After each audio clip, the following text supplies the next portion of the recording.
Day 6 na mga kamanok ng ating 6 pieces na sisiw. So ito, nasa karton sila. At i-check natin yung kanilang ipot. Ayan po yung ipot nila kamanok. Wala kayong makikitang pula dyan. Walang coccidiosis yan. Yan po lagi ang unang i-check nyo mga kamanok, yung ipot nila. Dyan yung makikita kung may sakit yung inyong mga sisiw. So maganda yung ipot nila mga kamanok. Bali papatakan ulit natin sila ng virgin coconut oil, tigti 3 drops bago natin bigyan ng patuka. Bali ganyan po yung pamamaraan ko mga kamanok sa hapon. Dahil wala po silang inahin, nilalagay ko po sila sa karton na ganito para hindi sila lamigin. Bali hiniwalay ko na rin sila dun sa kanilang nanay kasi para mangitlog na po ulit agad. At dito ko na rin sila nilagay sa brooder na pinag-alisan natin ng 18 pieces.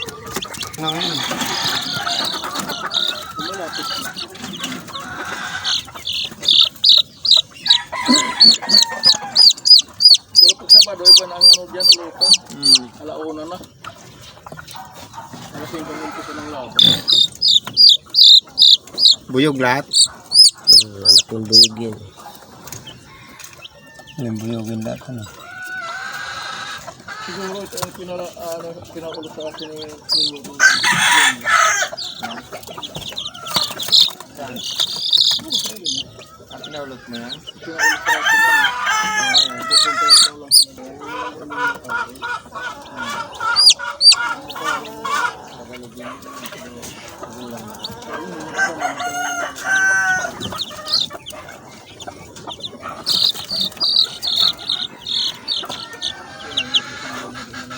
So yan po yung paa nila mga kamanok, bilog na bilog po yan oh.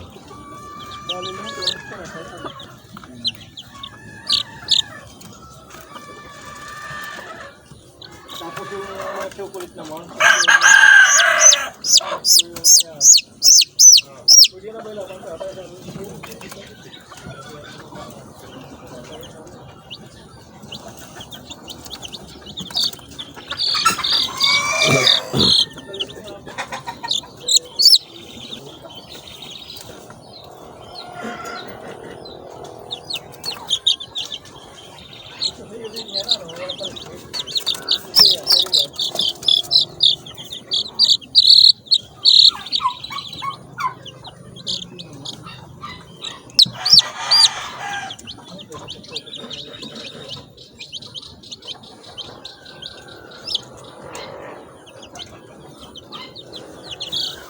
So yan po yung 6 pieces natin mga manok.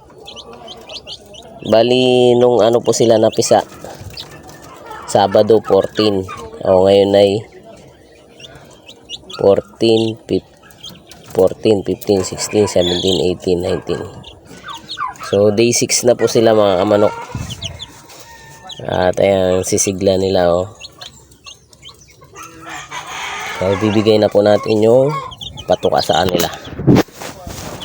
Ayan.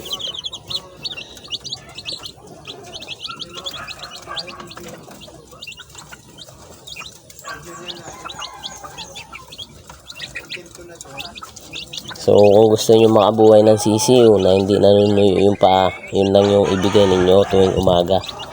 Virgin coconut oil. Napakabisang vitamina na po niyan mga kamanok sa ating mga sisiw.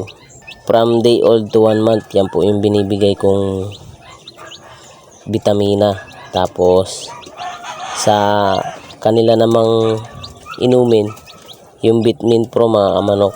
Ang ka-alternate po nun ay yung daon ng malunggay na kinatas natin. Bali kahapon ang painom nila ay yung kinatas na daon ng malunggay na nilagay sa tubig. So ngayon ang ibibigay ko naman ay yung Vitamin Pro. Ganun lang po mga kamanok yung pamamaraan ko sa pagpababuhay o pagpapalaki ng mga sisiw. At makikita nyo naman na masisigla, malalakas sila. At yung kanilang mga paa, bilog na bilog. Doon nyo po makikita na malusog yung isang sisiw. So hanggang dito na lang po yung video ko. Sana po ay nakapagbigay po ako sa inyo ng konting kaalaman at impormasyon Maraming salamat po sa panonood at God to be the glory po sa ating lahat mga kamanok.